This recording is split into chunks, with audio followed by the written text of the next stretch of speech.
Venimos hablando de los discípulos del Maestro. Hace 8 días vimos la vida de Pedro. Entonces voy a leer el versículo 1 y el 2 para entrar en contexto de lo que vamos a mirar esta mañana.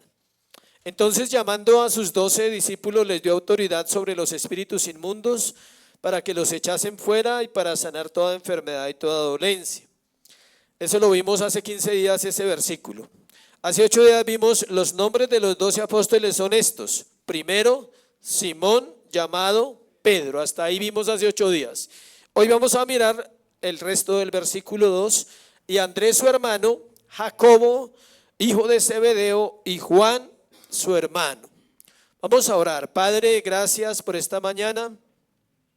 Dios, ayúdanos a entender tu palabra. Mientras tu palabra se expone, Señor, que el corazón de aquellos que tú has llamado, Señor, a la salvación sea edificado. Si hay personas no salvas, Señor, tráeles en el poder de tu Espíritu a ti, por la gracia que has derramado, Señor, en este mundo a través de nuestro Señor Jesucristo.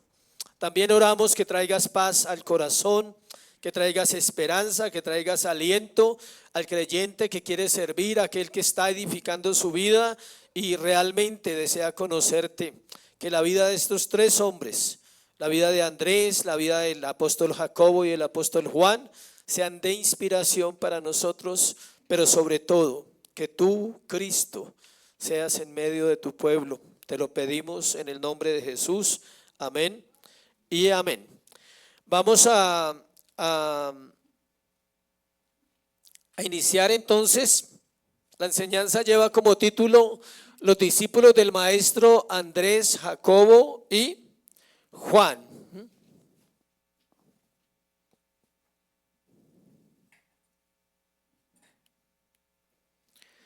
Andrés, Jacobo y Juan. Al igual que Simón Pedro, estos hombres no tenían el perfil para ser discípulos del maestro. ¿Se acuerdan que hablamos que Pedro no tiene ninguna característica de liderazgo? Era un pescador.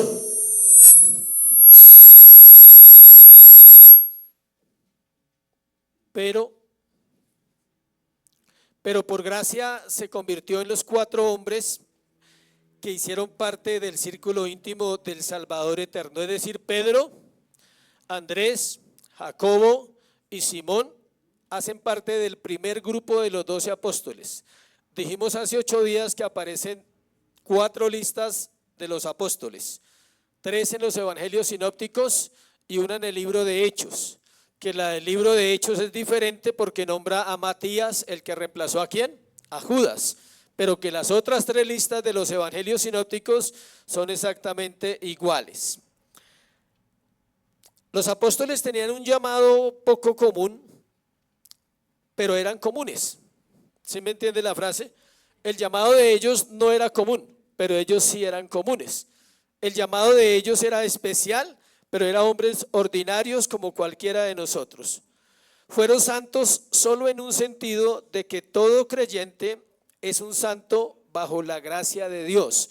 Es decir, cometieron errores que son los que la Biblia permite que nosotros estudiemos para mostrarle a los creyentes que Dios no está buscando hombres o mujeres perfectos.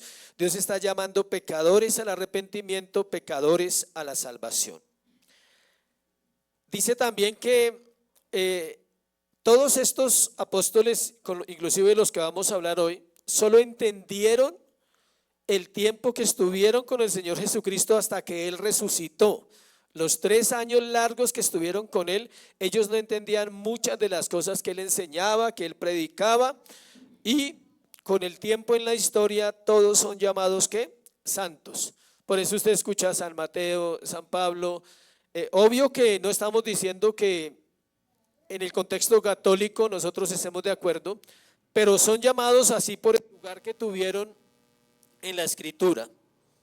En el tiempo actual, Dios sigue obrando en su iglesia, sigue obrando en corazones de creyentes para que el evangelio se extienda en todas las naciones.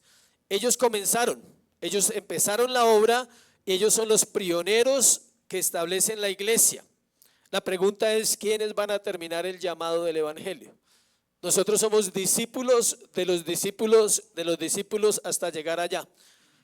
En la oración que el Señor hace en Juan 17 dice que oraba no solo por ellos, sino por los que habrían de creer en la palabra que ellos predicarían, y eso se extiende a todas las generaciones, es decir, a nosotros también. Para que la generación final pueda terminar ese llamado de predicar el evangelio, debemos reconocer una cosa, y es que solo Dios puede salvar y que solo Dios puede obrar en los corazones de los pecadores. No es la iglesia, no son los grupos religiosos, no son los pastores, no son ningunas autoridades humanas. Solamente Cristo puede salvar y solamente Cristo puede transformar el corazón de un pecador. Es muy sutil ser engañados por nuestro corazón en este tiempo. Los que somos creyentes a veces permitimos que la debilidad crezca porque no nos damos cuenta que todos los días necesitamos depender de Él. No vamos a Dios para que Él nos fortalezca, y brotan las características de los discípulos de Jesús. En algunos momentos las de Pedro, y hoy se va a enterar las de Andrés, hoy va a conocer las de Jacobo y va a conocer las de Juan. Pero hay una gracia que tenían ellos y que tenemos nosotros, y se llama el Espíritu Santo. Él está ahí para fortalecernos y para ayudarnos. La vida de estos hombres nos enseña que Dios es quien transforma el carácter, pero debemos hacer nuestra parte. No somos pasivos en el proceso de santificación, acuérdense. Somos pasivos en el proceso de salvación. El hombre no puede hacer nada para salvarse, pero somos activos en el proceso de santificación: orar, leer las escrituras y buscar un lugar donde se predique correctamente la palabra para ser ¿qué? Edificados. Eso se llama santificación progresiva. Oro, leo la Biblia en mi casa, pero también tengo un lugar donde me enseñan las escrituras, porque ya Dios me salvó. Acuérdese, el proceso de santificación no aplica al mundo, aplica solamente a los hombres y mujeres que Dios ha llamado a la salvación e inicia un proceso con ellos. Vamos a mirar entonces. No quiere.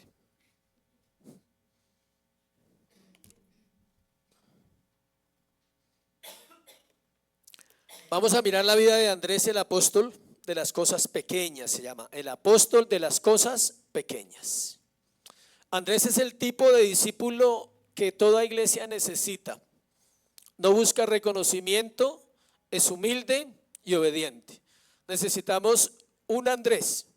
No estoy hablando de 10 ni de 20. Necesitamos un Andrés en la iglesia, y vamos a darnos cuenta por qué.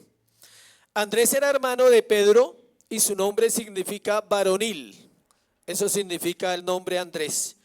Al igual que su hermano, era nativo de Betsaida. Recuerde que vamos a estar viendo mucha Biblia, sobre todo los evangelios. Para los que no les gusta la Biblia, ojalá hoy les guste, porque aquí se ve mucha Biblia.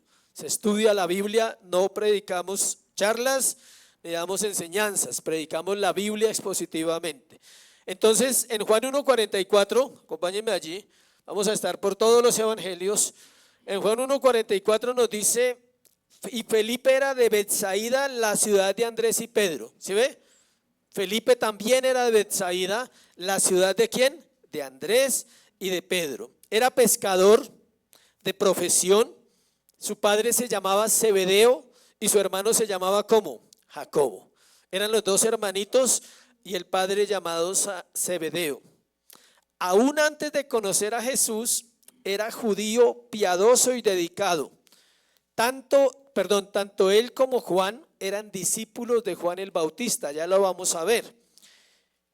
Cuando el profeta declaró del Señor en Juan 1:29, acompáñenme allí, dice: el siguiente día vio Juan a Jesús que venía a él y dijo: he aquí el Cordero de Dios que quita el pecado del mundo. Cuando Juan dijo eso, dejaron al Bautista y comenzaron a seguir ¿a quién? A Jesús. Versículo 36-37 del capítulo 1 de Juan.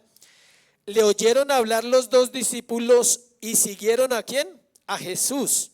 Y volviéndose Jesús y viendo que le seguían, les dijo: ¿qué buscáis? Y ellos dijeron: Rabí, que traducido es maestro, ¿dónde moras? O sea, ellos están con Juan, ya vienen en un proceso de salvación, podríamos decirlo, pero apenas escuchan que Juan señala al Cordero de Dios, inmediatamente empiezan a seguir a Jesús. Entonces Andrés, versículo 40, Andrés, hermano de Simón Pedro, era uno de los dos que habían oído a Juan y habían seguido a Jesús. Ese Juan es Juan el Bautista, no el apóstol. Este habló primero a su hermano Simón y dijo: hemos hallado al Mesías. Note el conocimiento que tiene Andrés, que conocieron ¿a quién? Al Mesías. ¿Por qué tiene ese conocimiento? Porque era discípulo de Juan el Bautista. Pedro y Andrés vivían juntos y sin duda compartían todo entre ellos. Pero por eso era imperioso que Andrés hablara a Pedro del descubrimiento más importante de la vida. Andrés es absolutamente un hombre evangelista.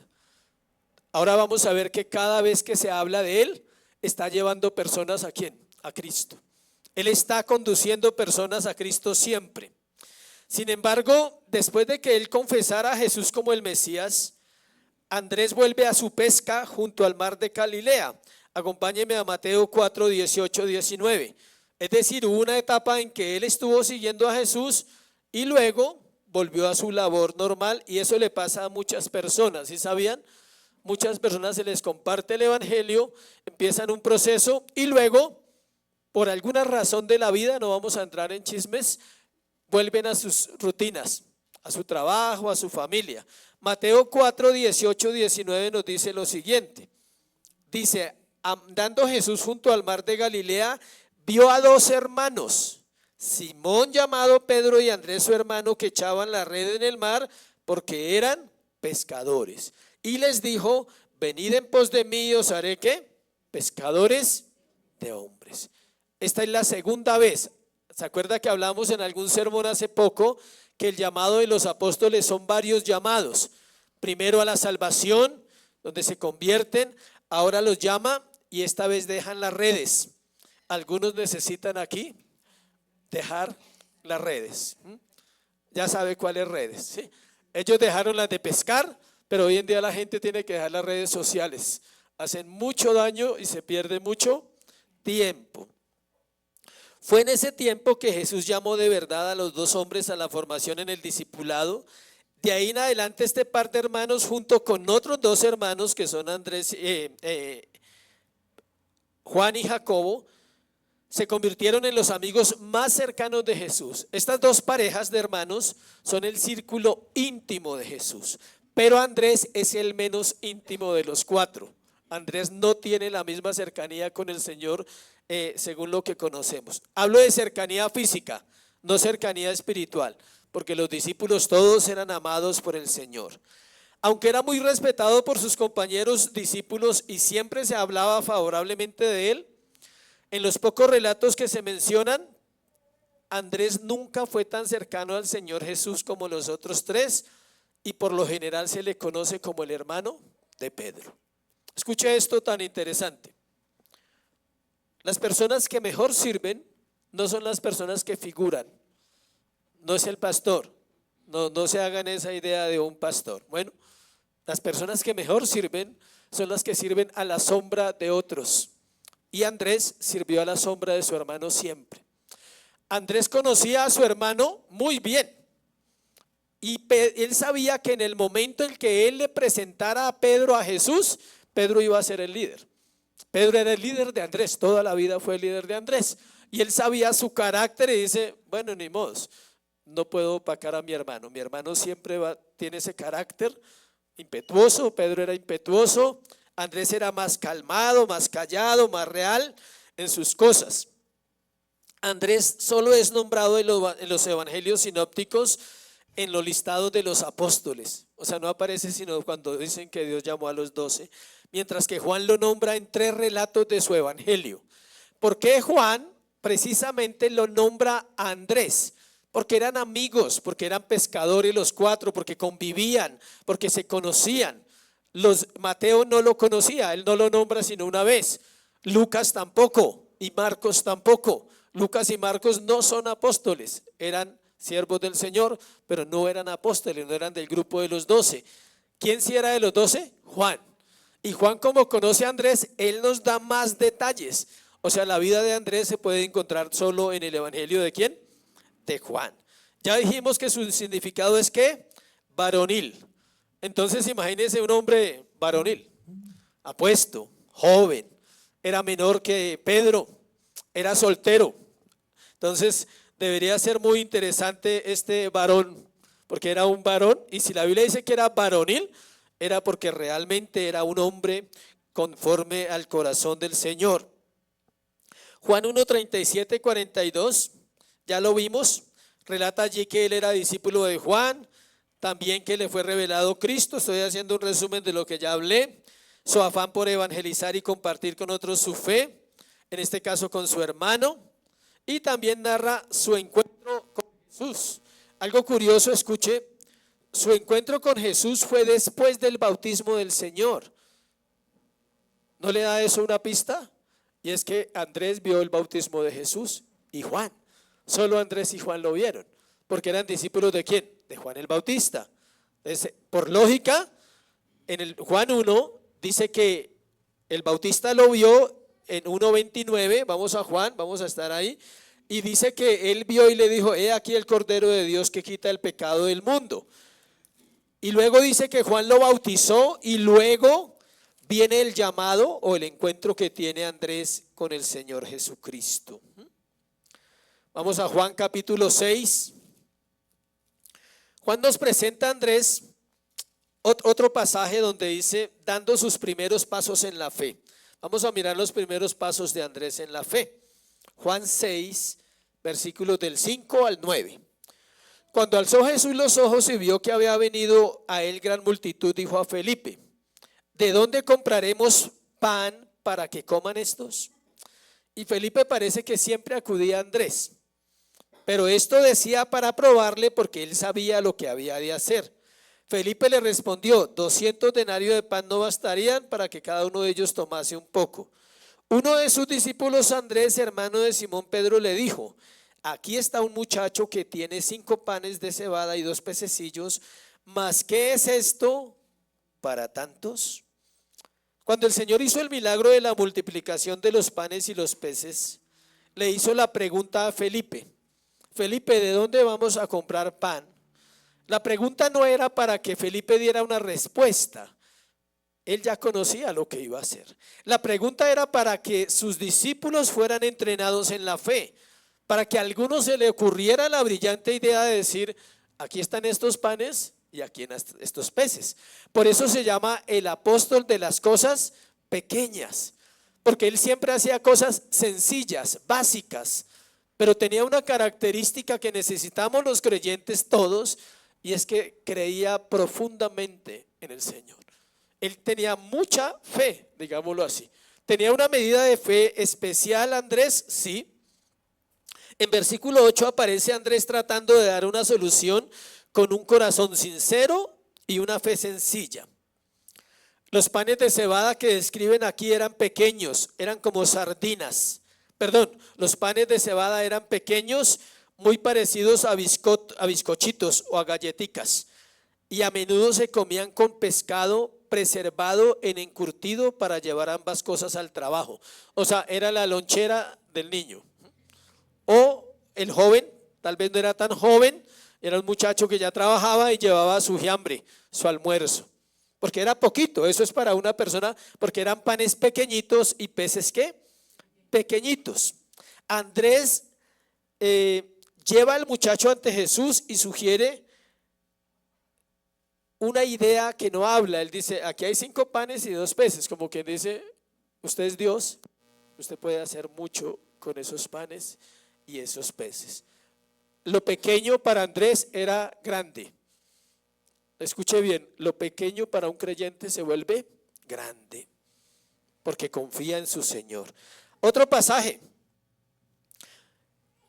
Juan 12 del 20 al 22. Note que hemos visto 3 pasajes de Juan. Juan capítulo 1, Juan capítulo 6 y Juan capítulo 12. Y en los 3 aparece haciendo lo mismo, llevando gente a Jesús. Señor, danos un Andrés, por favor.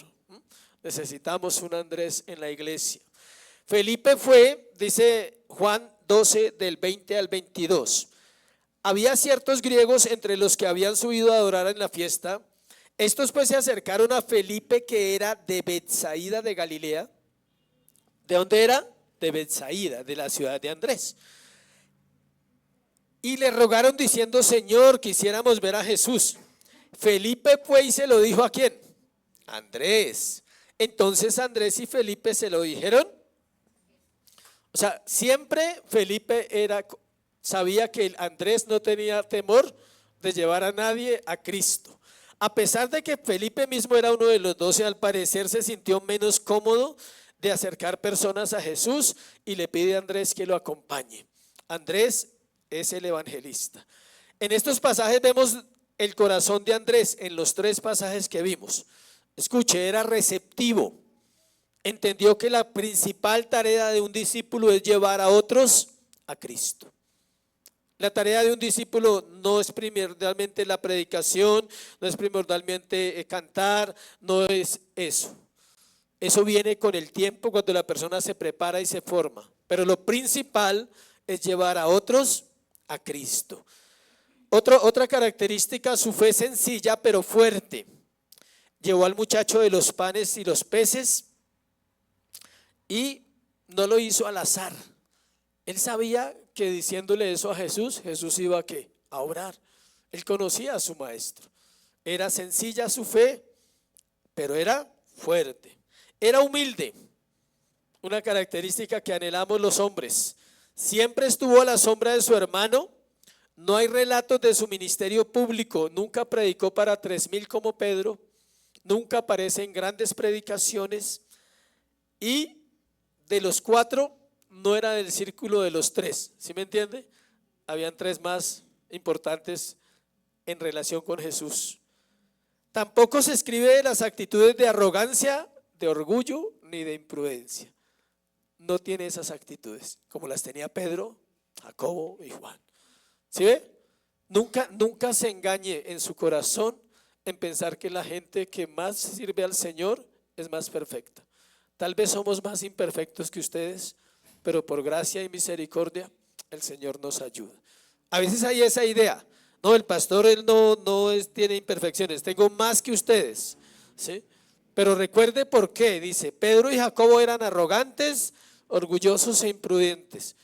Lo vimos en Pedro y lo vamos a ver ahorita en los 2 hermanos, que el Señor sí tuvo que reprenderlos, tuvo que amonestarlos. En cambio Andrés, no hay actitudes de arrogancia en Andrés, nunca. No, la Biblia, si no, la Biblia no la registra. No hay orgullo y no hay imprudencias. Muy prudente, muy sabio. Yo no me lo imagino diciendo: yo soy hermano del que sana con la sombra. O sea, sí, de Pedro. Sí. ¿Usted no sabe que yo soy hermano del que sana con la sombra? No, si yo les contara, yo llevé a Pedro a Jesús, imagínense y es cierto, él lo llevó, pero imagínense llevando los honores y diciendo: yo llevé a Pedro. O sea, si Pedro está ahí es porque yo le compartí. No, él sabía que la salvación no provenía de los hombres. Andrés es el modelo para todos los cristianos que trabajan calladamente en lugares y posiciones humildes. Él no trató de agradar a los hombres sino a Dios, y no tenía interés en edificarse una reputación. Es el tipo de cristiano que se necesita en la iglesia urgente. No busca lo suyo, busca al Señor. No se sabe nada de Andrés después de Pentecostés. Nunca se nombra en Hechos. Nadie lo nombra. Pablo no lo nombra. Pablo nombra a Pedro. Pablo nombra a Jacobo. Pablo nombra a Juan. ¿Sí sabía? Pablo los nombra, pero no nombran a Andrés. Nunca lo nombran. La tradición judía dice que llevó el evangelio a Rusia y Escocia, no más. Andresito llevó el evangelio a Rusia y Escocia. Por eso es el patrono de esas naciones. Investigue quién es el patrono de Escocia. Andrés. Que fue crucificado en Acaya, en Grecia, al sur de Grecia. La razón por la que lo crucificaron fue porque compartió el evangelio a la esposa de un gobernador de una provincia romana. Y cuando el gobernador le dijo a su esposa que negara la fe, ella no quiso. Y como no quiso negar la fe, entonces mató al que le había compartido el evangelio. Lo crucificaron, y ahorita al final le cuento otra parte de esa historia para que quede la expectativa. Un pedacito que falta de ahí, pero se lo dejo para el final. ¿Listo? Jacobo, el hijo de Zebedeo. Siguiente. ¿El apóstol de qué? De la pasión. Jacobo se convierte en el primero de los 12 apóstoles en morir. La pasión por Cristo era ¿qué? Su distintivo. El apasionado Jacobo. El tercer hombre que Mateo tiene en su lista de los 4 discípulos es Jacobo, hijo de Zebedeo. En los relatos del Evangelio, Jacobo nunca aparece aparte de su hermano Juan. Solo aparece valga la redundancia, cuando lo matan, no más. El único día que usted lo ve solo es cuando murió. De resto, siempre estuvo con su hermano Juan. Durante los 3 años de instrucción bajo Jesús, ambos fueron inseparables. Jacobo era mayor que Juan. Hay otro Jacobo que le llaman Jacobo ¿qué? El menor. Este es Jacobo el grande, o sea, el mayor de Juan en edad. Puesto que Jacobo siempre se menciona primero, es probable que fuera el mayor y más activo de los dos. Los hermanos eran socios de pesca con su padre Zebedeo, a quien al parecer le iba muy bien porque contrataba jornaleros. Marcos 1:20. Parece que esta familia tenía un poquito de prosperidad. Marcos 1:20. Los pescadores les va bien. Marcos 1:20. Dice, y luego los llamó y dejando a su padre, leamos desde el 19 para entender. Pasando de allí un poco más adelante vio a Jacobo, hijo de Zebedeo, y a Juan su hermano, también ellos en la barca que remendaban las redes, y luego los llamó y dejando a su padre Zebedeo en la barca con los jornaleros, le siguieron. Si tienen jornaleros es porque tienen más o menos. Tenía jornaleros Zebedeo, o sea, tenía empleados. Pero ahí antecitos está el llamado de Andrés y Pedro. O sea que llama a Andrés y a Pedro y luego llama a Juan y a Jacobo. Ahí están los 4 primeros. ¿Por qué se sabe que esta familia tenía un poquito de influencia económica? Acompáñenme a Juan 18, 15, 16. Juan 18, 15, 16. Allí nos da un dato también interesante. Juan 18, 15, 16 dice, y seguían a Jesús Simón Pedro y otro discípulo. Y este discípulo era conocido del sumo sacerdote, ese es Juan. Y entró con Jesús al patio del sumo sacerdote, mas Pedro estaba fuera de la puerta. Salió pues el discípulo que era conocido del sumo sacerdote y habló a la portera e hizo entrar a Pedro. Es decir, tenía acceso a los sumos sacerdotes. El hijo de Zebedeo es ¿quién? Juan, el hermano de Jacobo.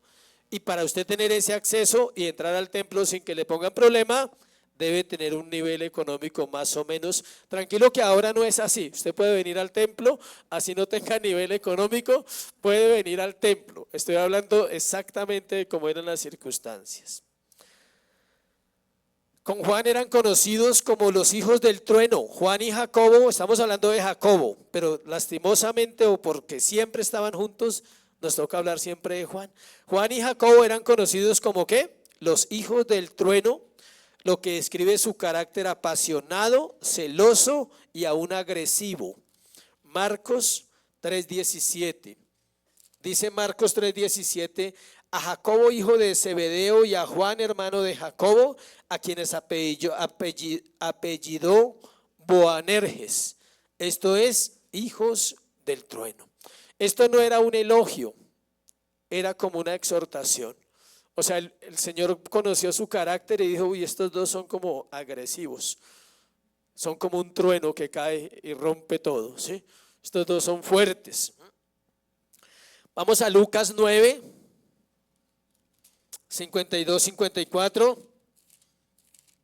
Qué bueno poder recorrer la Biblia.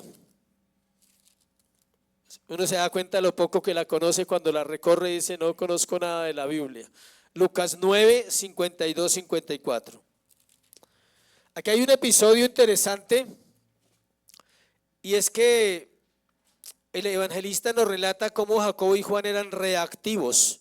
Versículo 52.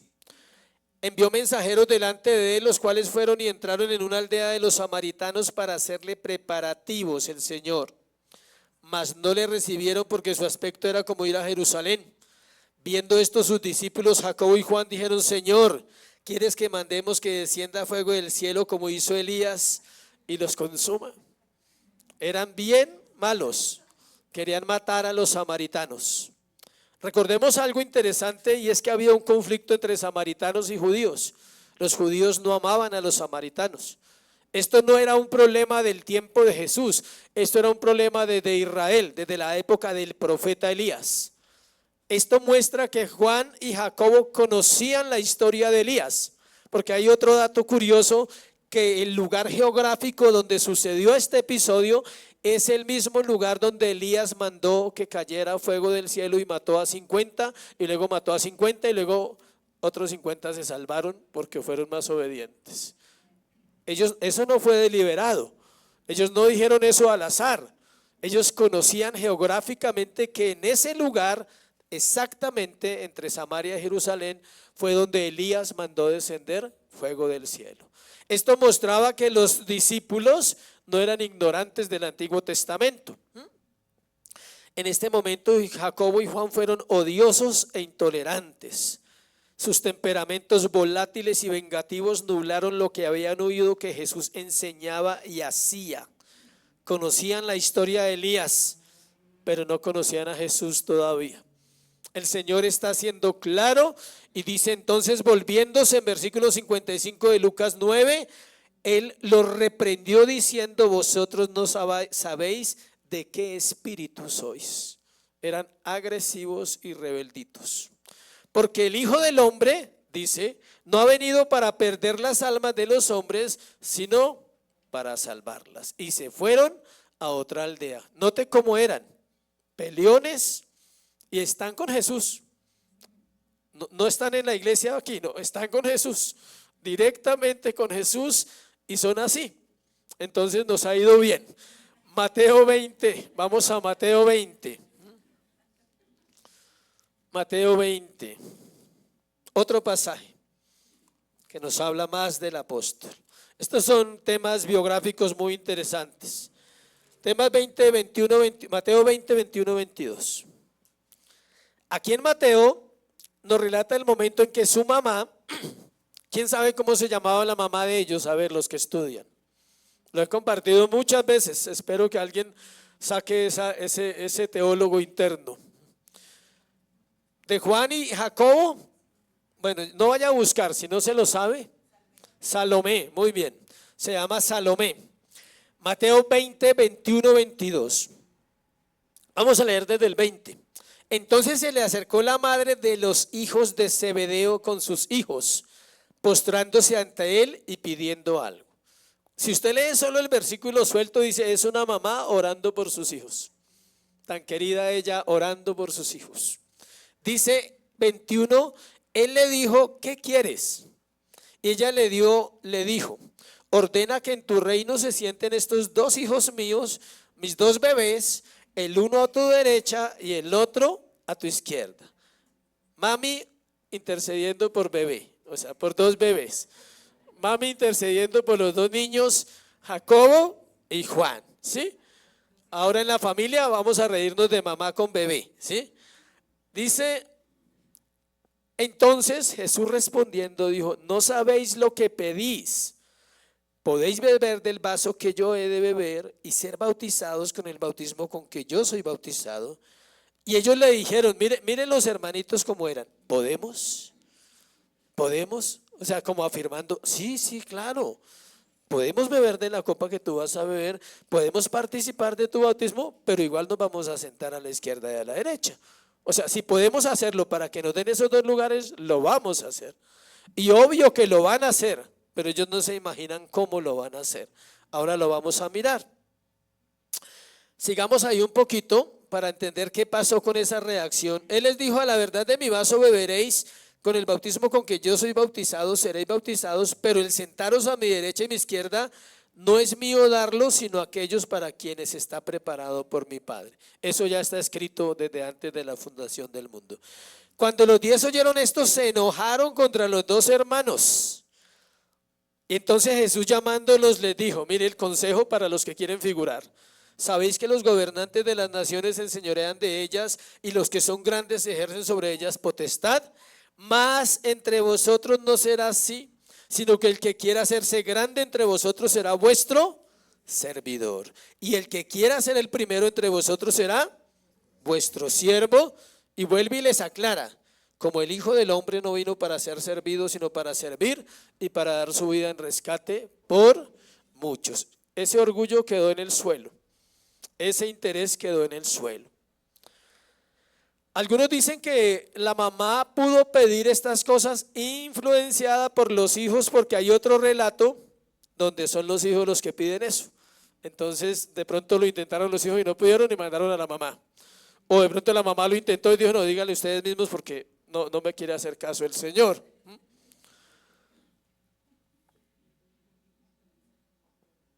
En 19:28, devuélvase un poquito para entender más el contexto. 19:28, Jesús dijo unas palabras que ellos malinterpretaron.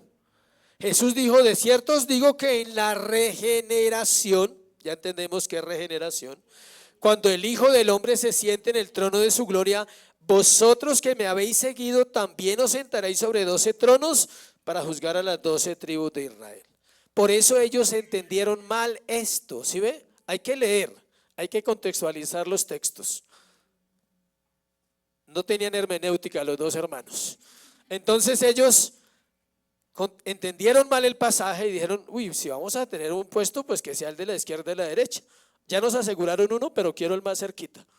Ya estaba asegurado que van a estar al lado de Jesús, pero ellos tenían un problema todavía en el corazón. Mateo 27, del 55 al 56, nos habla un poquito, encontramos la mamá.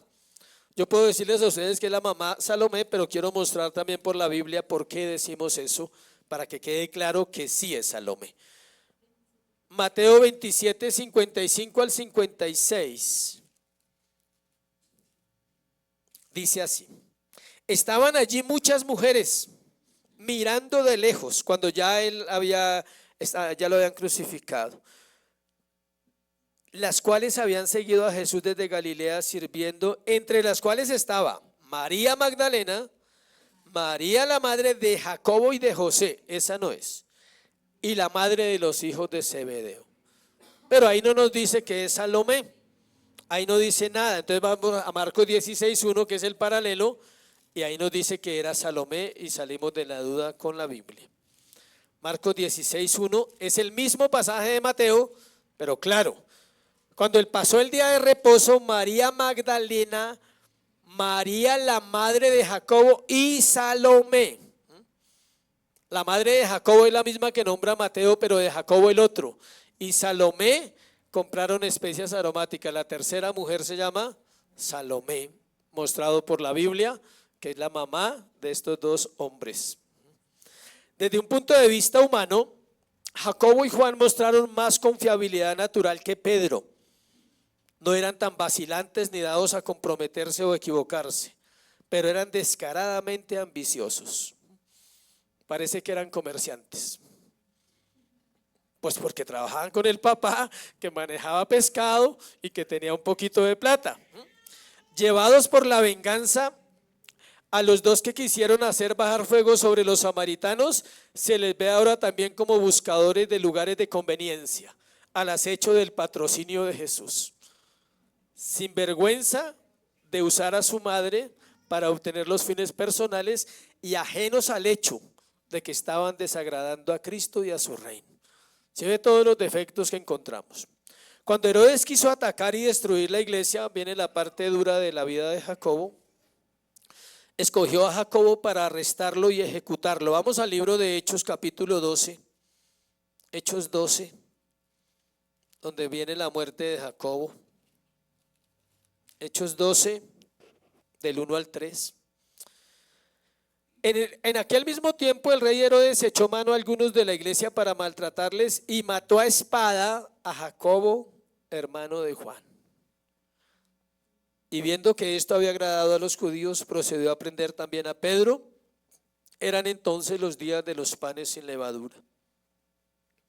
El hecho de que eligiera a Jacobo sugiere el ministerio que él tenía.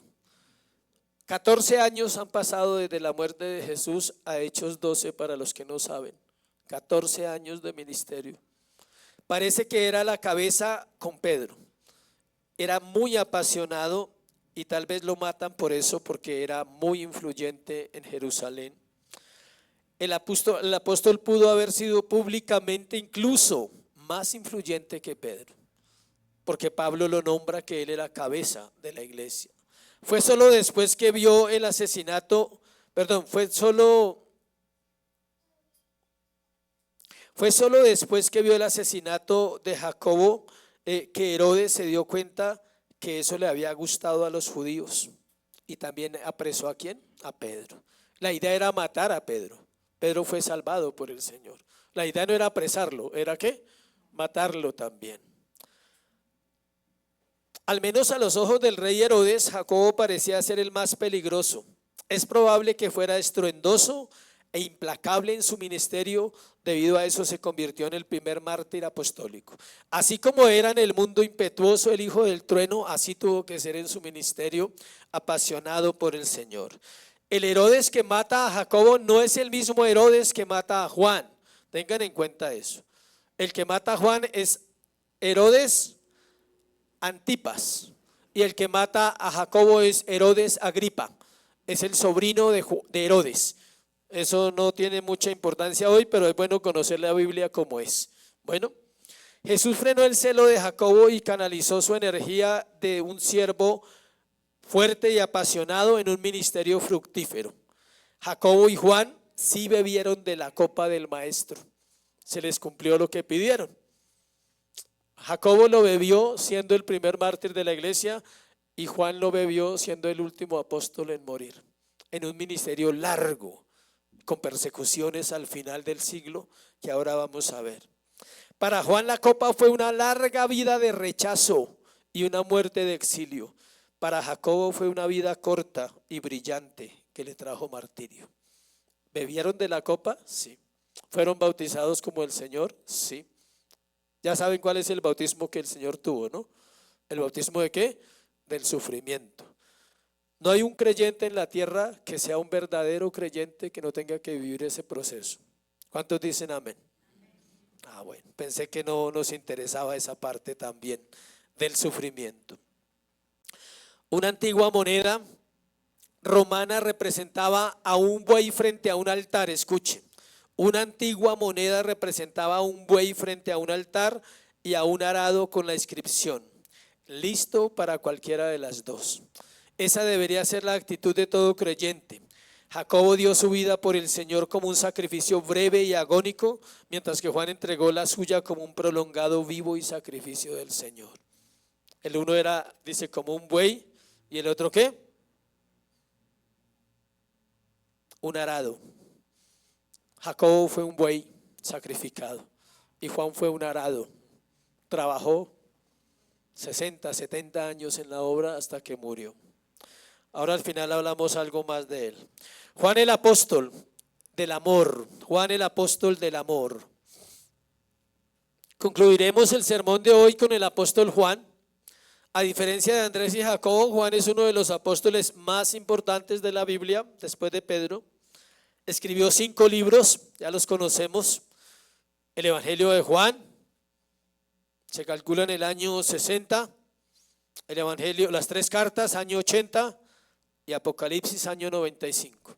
Note esa carrera, 95-96. En el año 60 el Evangelio, en el año 80 las cartas, y en el año 95 Apocalipsis. ¿Sí ve una carrera tan diferente a la de su hermano? Al igual que Jacobo, o sea, cuando hablamos de Jacobo ya hablamos un poquito de Juan. Entonces, al igual que Jacobo, Juan por naturaleza era intolerante, ambicioso, celoso y explosivo. Aunque tal vez no tanto como su hermano, era un grado menos que Jacobo, era un grado menos. Es interesante que la única vez que a Juan se le menciona solo en los evangelios sea en un punto de vista poco favorable. Marcos 9:38. ¿Se acuerda que dijimos que siempre estaban los dos? Jacobo solo está solo cuando muere. Tengan en cuenta eso. Juan está solo y la embarra. Marcos 9:38. Parece que el otro era el polo a tierra de Juan. Marcos 9:38. Juan le respondió diciendo: Maestro, hemos visto a uno que en tu nombre echa fuera demonios, pero él no nos sigue y se lo prohibimos porque no nos seguía. Imagínense, este era sectario, él era solo de su iglesia y nadie más. O sea, si no era de su iglesia no es cristiano. Ese era Juan y él es así. Usted va a ver el carácter de Juan en sus libros y Juan era blanco o negro, hijos de Dios, hijos de Satanás, verdad o mentira, amor y odio. Él es así, su carácter es así, claro. Pero detrás de ese hombre así hay un hombre lleno de amor. Juan aparece lleno de prejuicios y sectario. No veía con buenos ojos a quienes no estaban afiliados al grupo del maestro. Si no estaban afiliados ahí, no pertenecían a nadie. O sea, si no eran miembros, no servían. Aunque estuvieran haciendo fielmente la obra del Señor, él solo quería que aprobaran a los que estaban con él y a los que eran conocidos de él. Aquí es el único lugar donde aparece solito y no le fue bien. A lo largo de su vida, Juan se mantuvo inflexible en la doctrina. Es un hombre absolutamente doctrinal y en las normas de moral. Pero el Espíritu Santo desarrolló en él una capacidad sin igual para amar. ¿Quieren saber por qué lo aseguramos bíblicamente? Porque Jesús nunca le confiaría a su mamá a un hombre que no ame. Y Jesús le confió a su mamá. Jesús le dijo: hijo, he ahí a tu madre, madre, he ahí a tu hijo. No se la dejó a Pedro, quién sabe por qué.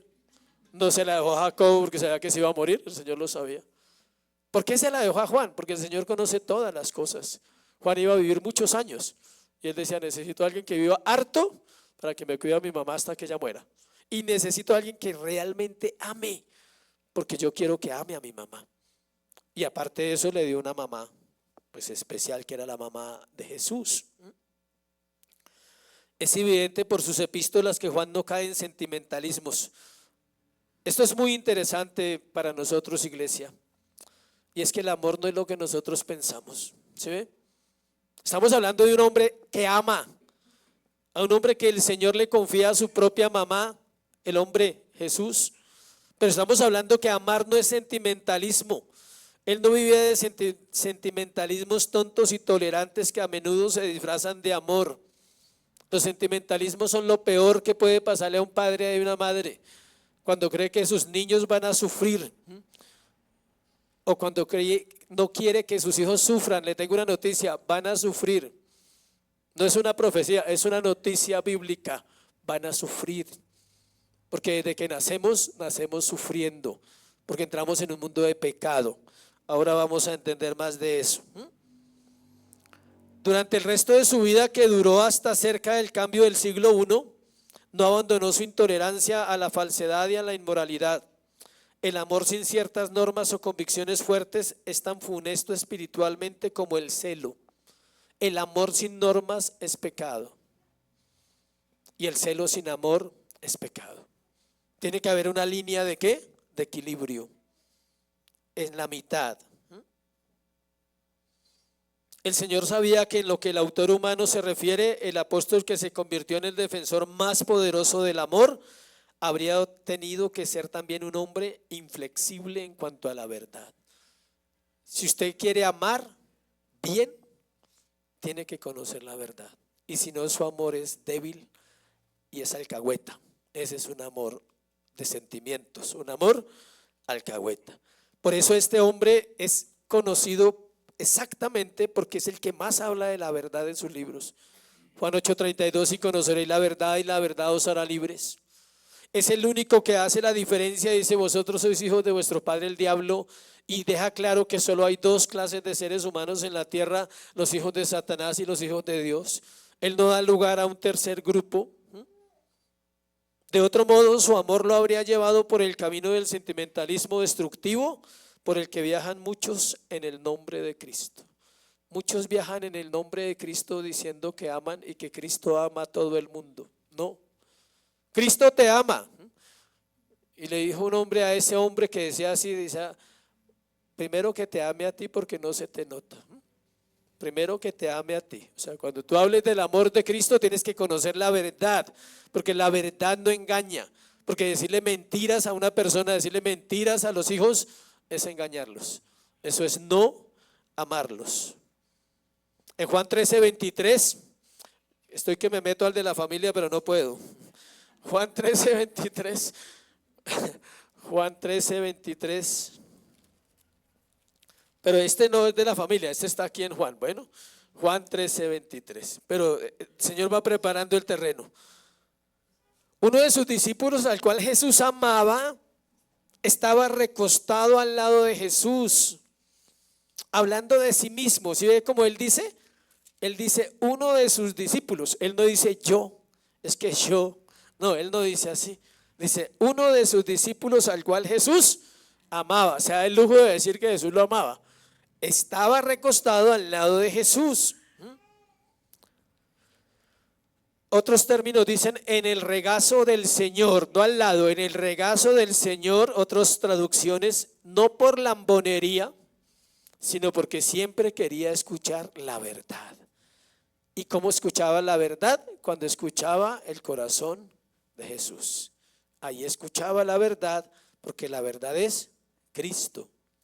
Quería recibir de primera mano de aquel que es el amor. Primera de Juan 4:8. Dios es amor.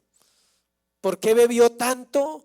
¿Y por qué llegó a ser llamado el apóstol del amor? Porque bebió mucho de su maestro, lo aprovechó al máximo, estaba siempre cerca de él, escuchando de primera mano las verdades y recibiendo su amor. Su manera de describir muestra su corazón. Ya dijimos que en Juan no había tibiezas. Podemos hablar el dicho que escuchamos hoy, podemos aplicar el dicho que escuchamos hoy. Las cosas son como son. Para él no había nada que no fuera como era.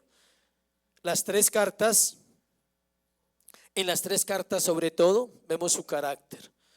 Fue Juan a quien Jesús inspiró para que escribiera la lección más dura que ya les dije, que somos hijos de Dios e hijos del diablo.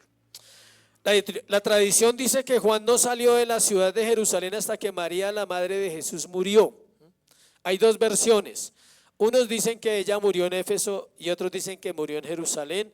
Y yo me aferro más a esta, que él no salió de Jerusalén hasta que María murió. Porque se la encomendó a alguien muy especial y le dijo, me la cuida y ella lo va a cuidar a usted. ¿Listo? En Juan 19:26, Juan 19:26, cuando vio Jesús a su madre y al discípulo a quien él amaba, que estaba presente, dijo a su madre, mujer, he ahí a tu hijo. Después dijo al discípulo, he ahí a tu madre. Desde aquella hora el discípulo le recibió ¿dónde? En su casa. Parece que él no salió de allí.